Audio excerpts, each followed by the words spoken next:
hello Taj വന്നിട്ടേ താജ് തായ്നല്ല പയ്യന്നൂരല്ല കുഞ്ഞോങ്ങലത്താണ് കുഞ്ഞോങ്ങലത്ത് വന്ന് നിങ്ങൾക്ക് അടിപൊളി വീട് കാണിച്ചിട്ടുണ്ട് ചെറിയ അടിപൊളി നല്ല മോശമില്ലാത്ത 3 ബെഡ്റൂമിലെ അടിപൊളി ഒരു വീടാണ് അത് ഇല്ല സ്ഥലം എന്ന് പറഞ്ഞാൽ നമ്മൾ ഈ കാണുന്ന നേരെ ഈ റോഡ് പോയി കഴിഞ്ഞാൽ ആണ്ടാങ്കൊല്ലെത്തും അതുപോലെ ഈ റോഡ് നേരെ ഇറങ്ങിയിട്ട് റൈറ്റിലോട്ട് പോയി കഴിഞ്ഞാൽ മാർക്കറ്റ് റോഡ് അഥവാ റെയിൽവേ സ്റ്റേഷൻ പോകുന്ന റോഡാണ് അത് ഇടത്തോട്ട് പോയി കഴിഞ്ഞാൽ കുഞ്ഞമംഗലം അങ്ങാടിയിലേക്ക് പോകുന്ന റോഡാണ് ഒരുപാട് ആൾക്കാർ കാത്തു നിൽക്കുന്ന പോലത്തെ ഒരു വീട് നമ്മളെ കയ്യിൽ കിട്ടിയിട്ട് നോക്കണം നല്ല സൂപ്പർ വീടാണ് 3 ബെഡ്റൂം അറ്റാച്ച്ഡ് ബാത്റൂം അടക്കമില്ല അടിപൊളി വീടാണ് നല്ല ശാന്ത സുന്ദരമായ സ്ഥലം നല്ല നമുക്ക് ചുറ്റും നല്ല അയൽക്കാരും ഫുള്ള് വീടുകളും ഇതാ പോരാണ്ടാ ടാറിട്ട റോഡാണ് ആ റോഡിന്റെ നേരെ മുട്ടിച്ചാണ് നോക്കുന്നത് ഈ വീട്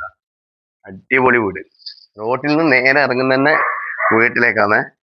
അപ്പൊ പ്രിയപ്പെട്ട ഇതാണ് വീട് വീട്ടിൽ ഇപ്പൊ ആള് താമസമില്ലോണ്ട് ഉള്ളിൽ കയറി കാണിച്ചുതരാത്തതാണ് അപ്പൊ നിങ്ങൾ നേരിട്ട് വന്നാൽ നേരിട്ട് എല്ലാം കാണിച്ചുതരാം താഴെ 2 ബാത്റൂമാണ് ഒന്ന് ഹാളിലുണ്ട് ഒന്ന് കിച്ചൺ ഭാഗത്തുമാണ് 2 കോമൺ ബാത്റൂമാണ് മുകളിൽ 2 ബെഡ്റൂമിൽ ഒരു ബെഡ്റൂമിൽ അറ്റാച്ച്ഡ് ബാത്റൂമും ഒരു കോമൺ ബാത്റൂമും ഉണ്ട് 3 ബെഡ്റൂം അടങ്ങുന്ന ഈ നല്ല സുന്ദരമായ വീട് നല്ല ടൈൽസ് എല്ലാം ഇട്ട അടിപൊളി വീടാണ് പിന്നെ അധികം പഴക്കമില്ല നല്ല വെള്ളമാണ് നല്ല സ്ഫടികം പോലത്തെ വെള്ളമുള്ള സ്ഥലം 5 സെന്റും വീടും മാത്രം വേണ്ടവർക്ക് ഈ 5 സെന്റും വീടും തരും മൊത്തം 10 സെന്റാണ് 5 സെന്റ് വേറെ തന്നെ പ്ലോട്ട് ആക്കി വെച്ചിട്ടുണ്ട് അങ്ങനെ 5 സെന്റ് പ്ലോട്ട് വേണ്ടാക്ക് പ്ലോട്ടും തരുന്നതാണ് അപ്പം ഈ വീട് നിങ്ങൾക്ക് സ്വന്തമാക്കണമെങ്കിൽ എത്രയും പെട്ടെന്ന് നമ്മളെ താഴെ കാണുന്ന 2 നമ്പറിലും വിളിക്കുക പെട്ടെന്ന് കോൾ ആയിക്കോ അപ്പൊ പുതിയ വീഡിയോ ആയിട്ട് വരുന്നത് എല്ലാവർക്കും ബൈ